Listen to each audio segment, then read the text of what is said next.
direct de Montmartre, donc avec Iya Traoré. Comment vas-tu, cher ami, toi l'ancien Titi? Moi ça va très bien. On a une belle journée, alors tout va bien. On est en forme, la santé elle est là, alors c'est le plus important. Alors on te remercie de nous accorder un petit peu de temps donc, en cette journée pour parler un petit peu de toi. Donc avant de parler du freestyle, on va faire plus ample connaissance. Qui es-tu exactement pour ceux qui ne te connaissent pas forcément? En fait, je m'appelle Iya Traoré, je suis de la Guinée-Conakry et je fais du football. Et actuellement, je fais du football freestyle. Mais avant, je jouais au football dans mon pays, en Guinée, dans des clubs là-bas, des clubs de football, en pro et en semi-pro. Et j'ai eu la chance de venir faire mes études à Paris. Et entre-temps, j'ai eu la chance d'intégrer Paris Saint-Germain quand j'avais 16 ans, en moins 18 DH. Donc pour moi, c'était un grand honneur parce que tout le monde connaît Paris, hein, c'est un grand club. Et moi, depuis que j'étais en Afrique, c'était un club de cœur. Donc c'est pour ça. Et puis j'ai eu la chance à l'époque que j'ai joué là-bas, que Ronaldinho il joue en première division. Donc je le côtoyais. En gros, on se rencontrait souvent là-bas. En fait, il n'y avait pas de limite entre nous, les pros et les jeunes. Donc il y avait une bonne ambiance. On pouvait les voir, on pouvait les parler, on pouvait même changer des ballons avec eux. Et c'était la belle époque, quoi. Alors aujourd'hui, je ne sais pas comment ça se passe là-bas parce que je ne suis plus à Paris et je me produis dans la rue comme vous pouvez le voir. Mais sinon, j'ai gardé des très très très bons souvenirs de là-bas et vivement que ça continue. Justement, tu parlais de la rue, du football, de la Guinée. Cette passion pour le foot, t'es venue comment? Cette passion, au début, honnêtement, j'aimais pas le football. Non, étonnant pour un Africain. Ouais, en Afrique, quand j'étais tout petit, j'aimais pas le football. Je trouvais ça vraiment très très nul parce que tout le monde qui court derrière un ballon de cuir, quelque chose comme ça. À l'époque même, c'était même pas vraiment un ballon de cuir. On fabriquait des chaussettes ou des papiers, des plastiques pour former des ballons. Et pour jouer, je trouvais que ces gens-là, ils sont vraiment débiles, ils n'ont rien à faire. Mais après, quand moi, j'allais pas au champ, j'allais pas travailler, quand j'étais assis, je les regardais, ils sont ensemble, petits ou grands, et il y a la joie. Et puis, je voyais parce que dans mon pays, il y a plusieurs ethnies différentes. Donc, les ethnies sont ensemble. Et parfois, on entend des petits problèmes des ethnies, mais quand ils jouent avec le ballon, je voyais qu'il n'y avait pas d'histoire d'ethnie, il n'y avait pas d'histoire, toi tu es de là, et ils se mélangent ensemble, et ils sont ensemble, et voilà. Donc il y en a un groupe qui garde les t-shirts, il y en a d'autres qui enlèvent, comme ça faisait un maillot. Donc pour moi, c'était trop beau à voir. Et puis il y avait la joie, il y avait l'union, puis on oubliait tout. Je voyais que même si on venait de travailler très dur, ou on avait des petits soucis parce qu'on mangeait pas à nos faims ou quelque chose comme ça, mais quand ils jouaient avec le ballon, je voyais les dents, les sourires. On voyait que tout cela s'est effacé. On les voyait, ils oubliaient ça, quoi. Et c'était beau à voir. Et puis il y avait un autre jeune homme qui était très fort, que tout le monde le soutenait. Et quand il marquait des buts, tout le monde allait l'aider pour qu'il finisse son travail au champ. Donc du coup, moi je me dis, c'est cool ça. Ça veut dire si moi aussi je rentre comme je ne sais pas jouer, mais si je deviens gardien et que je rate, j'arrête les buts du gars, finalement ça serait moi la star. Tout le monde viendra vers moi et ils vont m'aider si j'ai des petits travaux à faire au champ ou si on m'envoie faire des petites commissions, je peux envoyer des gens. Comme je suis petit, les grands ils peuvent me cueillir des mangues, je peux manger, donc je suis comme un... Donc c'est bon. Et puis en plus, et je ne serai pas vu comme en tant que telle ethnie, mais je serai avec les autres ethnies aussi, on sera tous ensemble. Et donc c'était une sorte d'un moyen d'intégration là. Voilà, d'un moyen d'intégration, et ça c'était cool pour moi, donc j'ai dit Et donc du coup, j'ai commencé par être gardien de but parce que je ne savais pas jouer.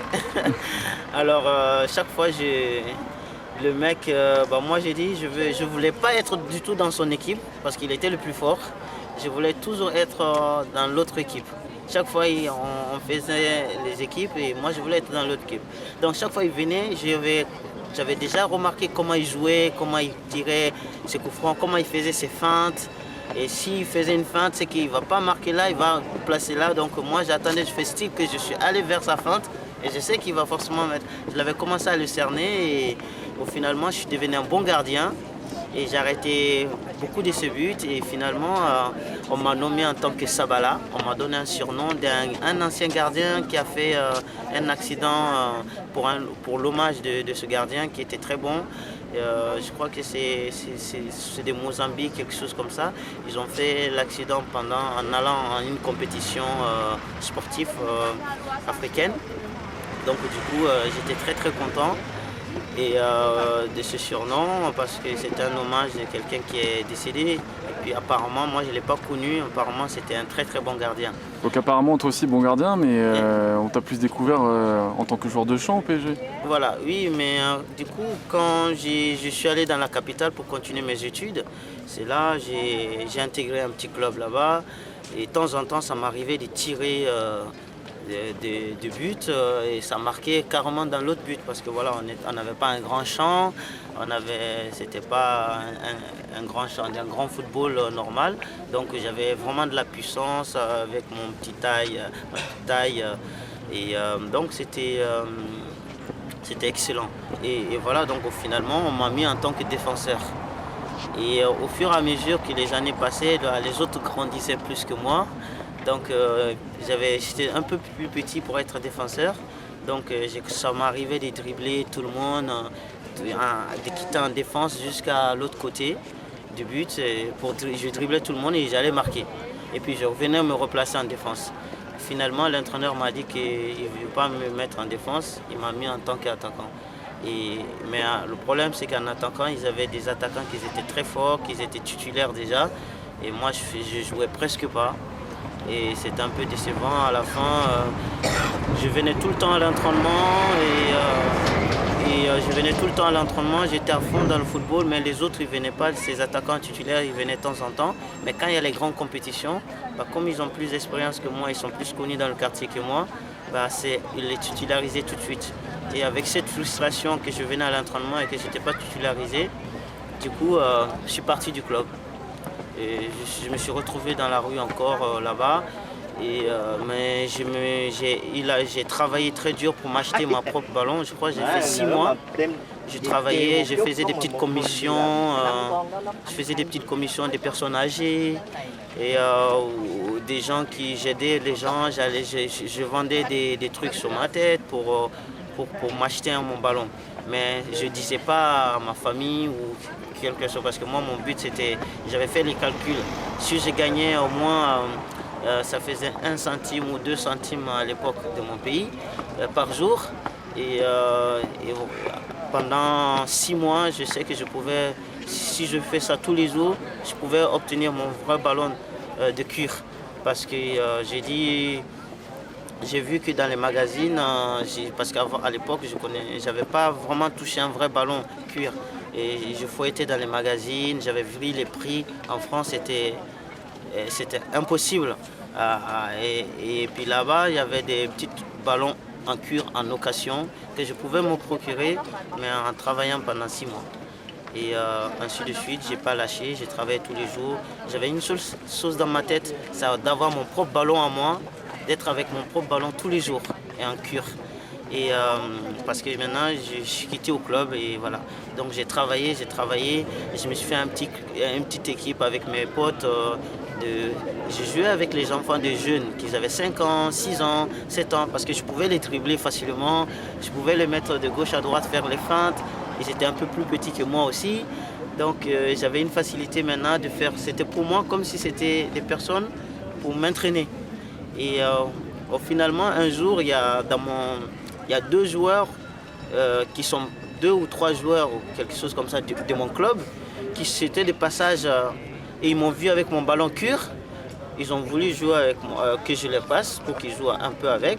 Moi, je leur dis non. Je leur dis, si vous voulez, on peut faire une petite équipe. Vous jouez avec mon équipe. Ils ont rigolé et ils croyaient que... et j'ai dit, mais t'as pas su être titulaire dans notre équipe, tu crois que tu vas nous battre, mais même si tu es un ballon cure, nous on va quand même jouer avec toi parce qu'on veut quand même toucher ce ballon, il est très beau. Moi j'ai dit ok, il n'y a pas de problème. J'ai fait mon petite équipe, on était 5 contre 5 et après ils ont pris un joueur de mon équipe pour les compléter et donc du coup on a joué et voilà, je leur ai vraiment fasciné parce que j'ai fini par emporter ce petit match et ils ont vu que j'avais pris beaucoup de technique, j'ai progressé en vitesse, j'avais beaucoup de contrôle de ballon et finalement on s'est serré la main comme en tant qu'ancien pote et bon après moi j'ai rien vu venir, ils sont allés dire à l'entraîneur qu'il faut vraiment me reprendre dans l'équipe, que je suis très fort. Il y a des joueurs dans leur équipe qui font pas ma taille, que j'ai progressé, je suis très très bon techniquement et qu'il y a un tournoi qui se prépare bientôt et qu'il faut que je joue là-bas avec eux. Et donc moi je passais maintenant pendant eux ils étaient assis, ils ont fini l'entraînement, ils étaient assis en rond comme ça, l'entraîneur leur donnait les conseils et moi je passais de l'autre côté, j'étais avec mon ballon au terrain et je pensais, je jonglais parce que moi j'attendais que tout le monde finissait l'entraînement, il faisait très chaud à 14h, je sais que personne n'est à 14h en Afrique, il fait super chaud, soit les gens ils sont en train de faire une sieste, soit les gens ils font des siestes, soit les gens, il n'y a personne sur le terrain parce qu'il fait très chaud. Et moi c'est à ce moment-là que je m'entraînais parce que j'avais le terrain pour moi tout seul. Et voilà, donc du coup, et juste avant, ils m'ont appelé, ils m'ont dit est-ce que je veux rejoindre l'équipe. J'ai dit ok. J'ai dit ok, par contre, je vais jouer en tant que titulaire et je dis il faut qu'il me fasse confiance, même si je suis petite taille, je peux faire le meilleur de moi. Mais il faut qu'il me donne le temps de jeu. L'entraîneur m'a fait confiance, il m'a laissé jouer. Et j'ai intégré, on a fini par emporter le tournoi. Et ce jour-là, même, il y avait mon père. Ce tournoi, mon père, il était venu. J'étais le plus jeune de l'équipe. Mon père, il était venu me voir. Et à la fin du tournoi, parce qu'on était allé en finale, c'était le même moment que mon père il est venu en France il était en visite en Afrique. Et c'est là que mon père je lui ai demandé est-ce qu'on est en finale, il peut venir me voir. Il est venu un peu en retard parce qu'il avait des choses à faire et parce qu'au début je ne croyais même pas qu'il allait venir, mais on était mené 1-0.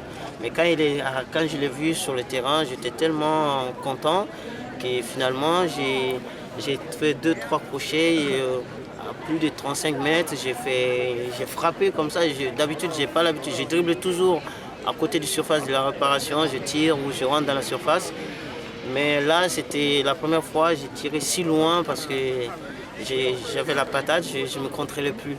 Et là, ça a marqué, on est parti un partout et on est parti au tir au but. C'est là que, au tir au but,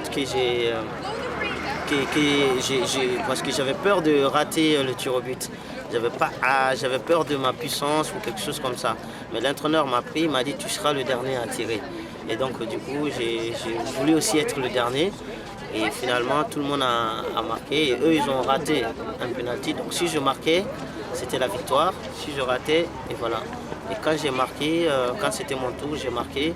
Et tout le monde était content. Mon père, il est venu, il a dit c'est mon fils et tout.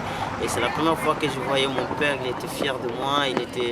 Et vraiment, j'étais content parce que j'ai pas trop vécu avec mon père. Et vu qu'il était commerçant, il s'est déplacé beaucoup. Et le fait d'avoir confiance en moi, de le voir sourire, et c'était quelque chose qui me touchait énormément. Et là, mon père, il a décidé de m'envoyer en France pour continuer mes études. Mais mon père, il n'a jamais aimé le football aussi. Lui, parce que comme il n'a pas eu la chance d'aller à l'école en Afrique, donc il a voulu toujours que je fasse les études.